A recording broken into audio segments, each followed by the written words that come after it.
Is it as cold as it is here? It was not quite as cold. Hell freezing over wasn't quite that cold.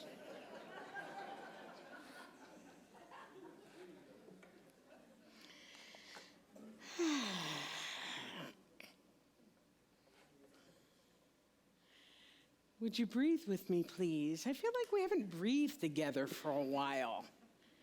So would you take it in, please?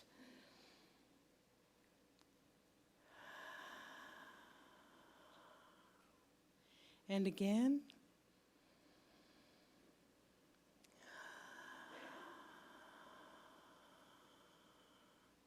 And one more time, please.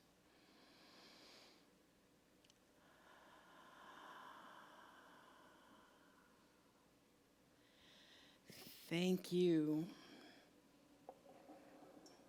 That really helps me. I hope it helps you as well. So one of the advantages of being in a teaching like this for so long, I'm 30 years in the teaching. And one of the advantages is that the things that were really impactful for me at the beginning are starting to come back in vogue. Have you noticed that? It's kind of like clothes. You know, they say that if you hold on to a piece of clothing long enough, it comes back into fashion. Yeah. So I see it every time I go shopping. I pick up a top and I think, didn't I own this in the 70s? I mean, that kind of style, that kind of peasant style and everything. So that said, let's hope, though, that there are some fashions from the past that don't make a comeback.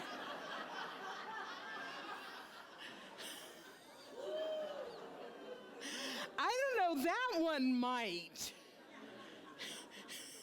Women, how many of you recognize that style? Okay, guys, please don't ever tell me if you do. I don't want to know. So when I was fairly new in this teaching, there was a poem that was going around that was called An Autobiography in 5 Short Chapters. It was written by Portia Nelson. And it was so popular in those days that you saw it on t-shirts, you saw it on refrigerator magnets and coffee cups, all kinds of different things.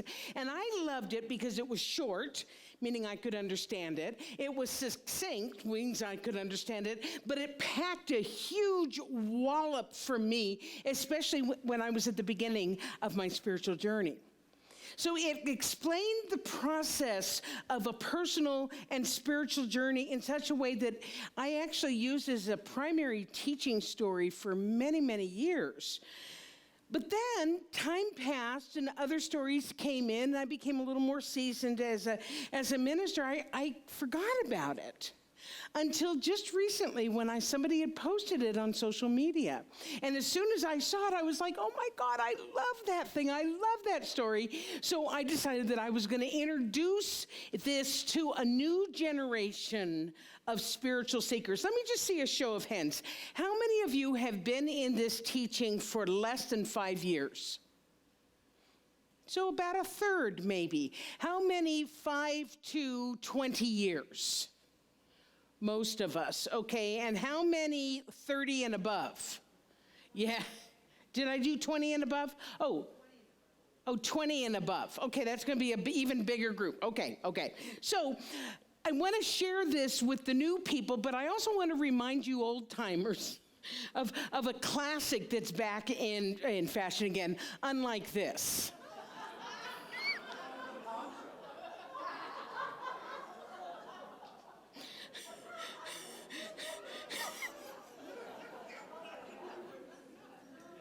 Oliver's like, I have one of those. It's the hairdo that goes along with it.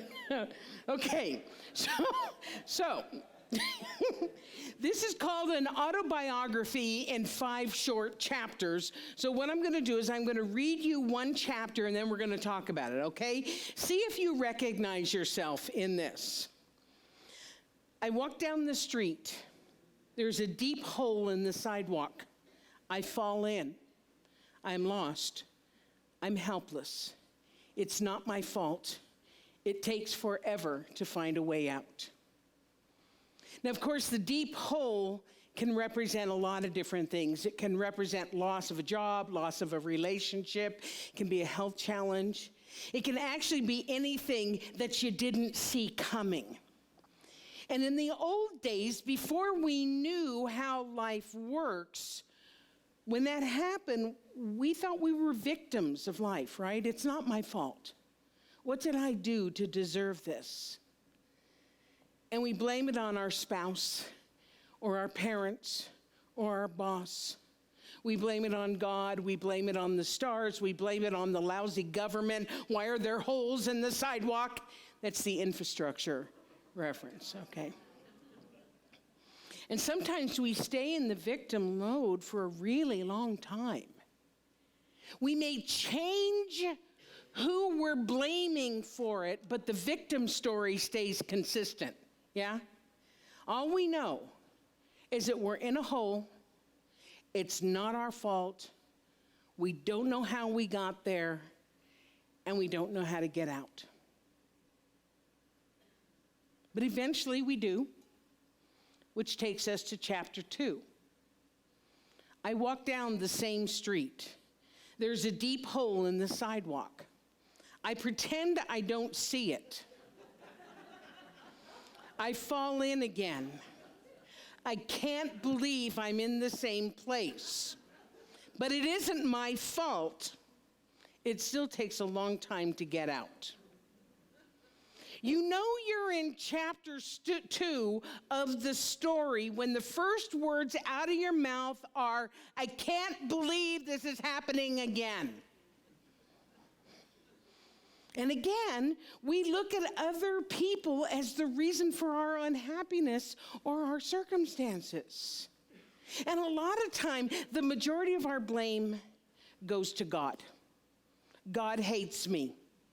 I'm being punished. Why am I being punished? I promise I'll be good. Any bargainers?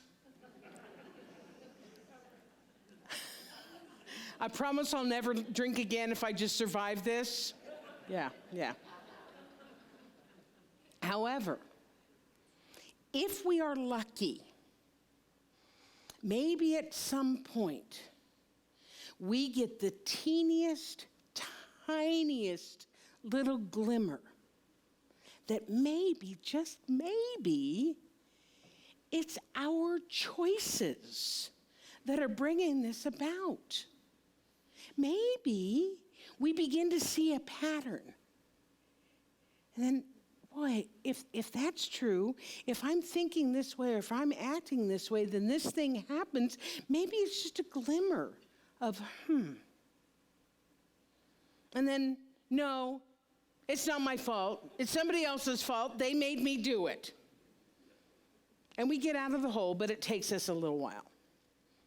But here's what happens, because there's that tiny little glimmer, that tiny little opening, maybe what happens is that we decide maybe it's time to look at changing some of our habits that are not serving us anymore. And because that tiny little awareness opens up inside of us, maybe a little bit of light can come in. Isn't that a Leonard Cohen phrase? We're all a little broken, that's where the light comes in. And then maybe, because this is how the universe works, maybe we got the teeny tiny little opening, and then somebody tells us about a spiritual center that teaches positive thinking, or they take us to a seminar, or they hand us a book, or here, watch this DVD, or listen to this talk. That's exactly what happened with me. I'd actually even been sober a few years when this happened, but I was still the biggest victim in the world. And then a friend suggested that I go to a self-esteem seminar at the local spiritual center. Back then it was called the Church of Religious Science. And like many of you, I walked in the door and knew I was home. And because I didn't start studying immediately, I stayed in that victim mode for quite a little while. But some of the light had gotten in. Which brings us to chapter 3. I walk down the same street. There's a deep hole in the sidewalk. I see it's there. I still fall in. It's a habit. But my eyes are open. I know where I am. It is my fault.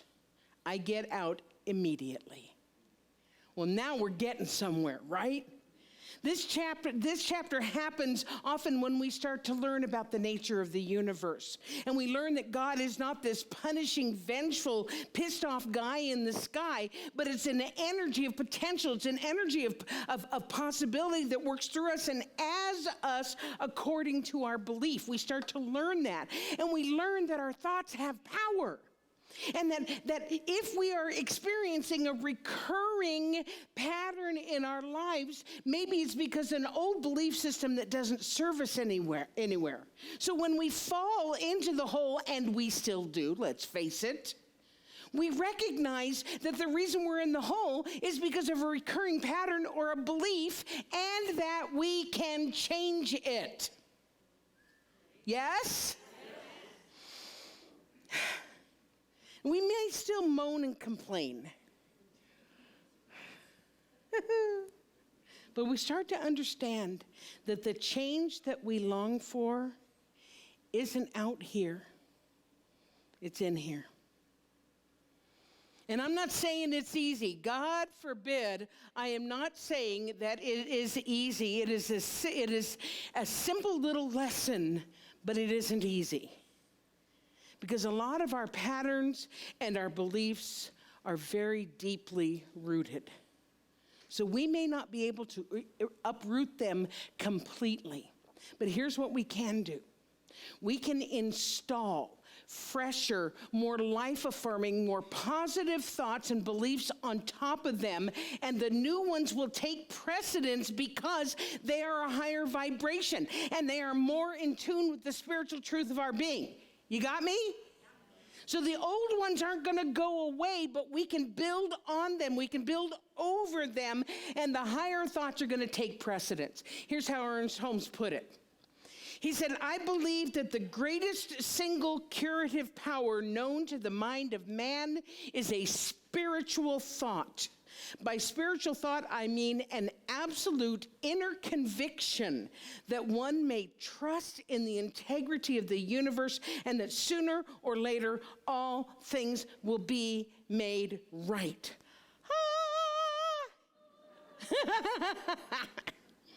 So that brings us to chapter 4. 4? Chapter 4. I walk down the same street. There is a deep hole in the sidewalk. I walk around it. Right? I love this chapter. I love this one. I see the hole. It's right there. I recognize the hole. I've been in that hole a bunch of different times. It's part of my story. It's part of my history. But it no longer has any power over me. And I choose to walk around it. This is living a life of choice. This is based on the understanding that we live in a universe that we are in partnership with. We live in a universe that we can rely on and that supports our choices.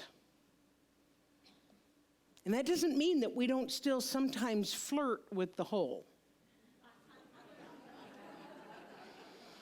Or that we don't fall into that temporary cycle of it's not my fault mentality. Remember, those old belief systems, they're tough and they are strong. And those holes, which I'm calling the lousy infrastructure of life, you think I was crazy, right? I actually gave that thought.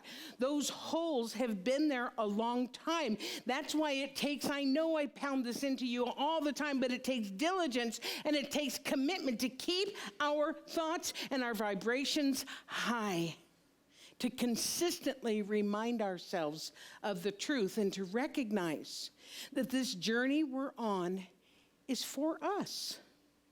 Even when we were in the hole, it is for us, for our growth and our soul's evolution. Paulo Coelho said this: I can choose either to be a victim of the world or an adventurer in search of treasure. It's all a question of how I view my life. See, this little kid, his pants are dirty. That's a big old step for him, right? It's how I choose to view my life.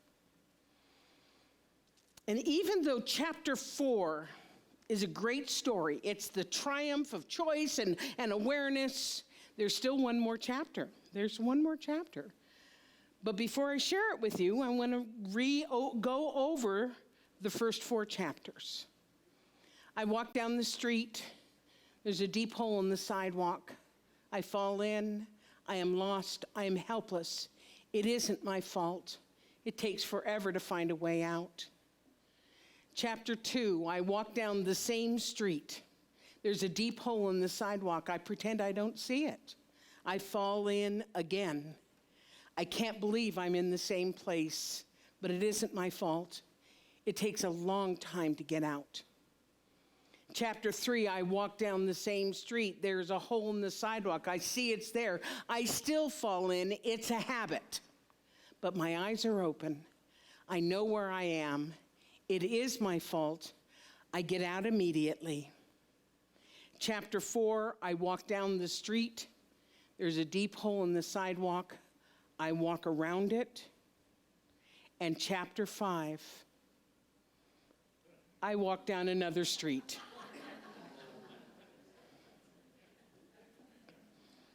I walk down another street. How simple can it get? And yet, how hard? Because the truth is, we all have stories. And for the most part, we're very attached to our stories. They're part of who we are. I remember my mother, my sweet mother, God rest her soul, asking me after I'd been sober a little while, and she asked me if I regretted my wild years in my 20s. And I told her I didn't. And she was shocked. How can you say that? And I reminded her that my past has helped make me who I am today. And who I am today is a spiritual leader who is generally unfazed by what people tell me. You all have yet to shock me. Well, okay, Doug, maybe Doug, but a spiritual leader who strives to live her life without judgment, because after all I've done and the holes that I've been in, who am I to judge? Spiritual leader who's able to see many sides of the story. It's a gift and a blessing. Someone who has a unique perspective on life because of her time in the hole. And someone who trusts that the universe is a friendly place that she's in partnership with, even during the tough times. And someone who ultimately, when it was time, simply walked down a different street. Yes? Not right now. Okay, but thank you. Now, I'm not holding myself out to be some sort of a guru or some sort of a know-it-all. Like everybody, I'm a work in progress, dear God in heaven. I still fall in the hole. In fact, I was in the hole yesterday when I was writing this because I was really pissed off at somebody. But here's the truth. I fall in the hole less often, and I stay in for less time than I used to. Yes? Yeah. And when I do fall in the hole, and I remember that my life is all about choice and that I have tools at my disposal to choose something different. I have a GPS, God's perfect system. Thank you for the download. I have a GPS that says, take this road instead. Because there's lots of streets. There's lots of holes. There's lots of choices. I love you, and so it is.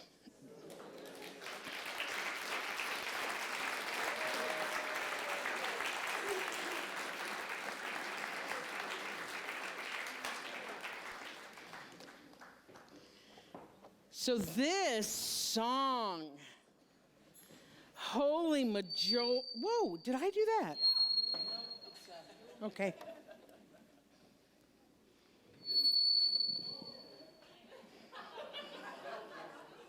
That was the song. Thank you so